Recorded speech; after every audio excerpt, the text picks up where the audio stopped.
Garuda Express, an international courier service.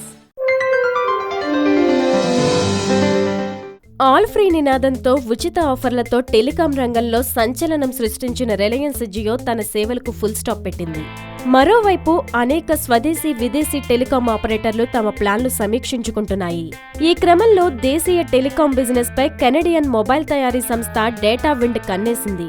3G, 4G సేవలను అందించే దిశగా వ్యాపారాన్ని ప్రారంభించనుంది. సంవత్సరం మొత్తానికి 200 చెల్లిస్తే చాలు డేటాను ఫుల్లుగా వాడుకునే విధంగా సరికొత్త ప్లాన్ను ఆలోచిస్తోంది. దేశంలో బడ్జెట్ ఫోన్లు, తక్కువ ధరలకే ల్యాప్టాప్లను అందిస్తున్న డేటా విండ్ భారత టెలికాం వ్యాపారంలోకి 100 కోట్ల పెట్టుబడులతో ఎంట్రీ ఇస్తోంది. ఈ మేరకు దేశవ్యాప్తంగా వర్చువల్ నెట్వర్క్ ఆపరేటింగ్ కోసం దరఖాస్తు చేసింది. దీనికి అనుమతి లభించిన వెంటనే ఏడాదికి 200తోనే డేటా సర్వీసులను అందించనుంది. ప్రధానంగా డేటా సేవలపై దృష్టి పెట్టినట్టు సీఈఓ సింగ్ తులీ చెప్పారు.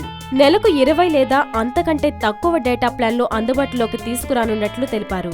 జియో 300 ప్లాన్ చూస్తే 1000 నుంచి 1500 రూపాయలు ఖర్చు చేయగలిగిన మధ్యతరగతి వారికి మాత్రమే అందుబాటులో ఉంది.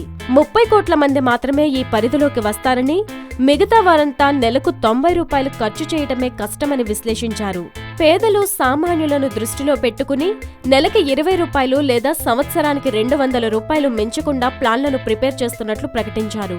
తద్వారా జియో వంటి ఉచిత ఆఫర్ కాకపోయినా అదే స్థాయిలో చవక సేవలు అందించే ఆఫర్ ప్రవేశపెట్టినట్లయింది. హాయ్ యోయో వ్యూవర్స్, సబ్స్క్రైబ్ చేసేటప్పుడు అక్కడ ఉండే గంట సింబల్ను ప్రెస్ చేయడం మర్చిపోవద్దు.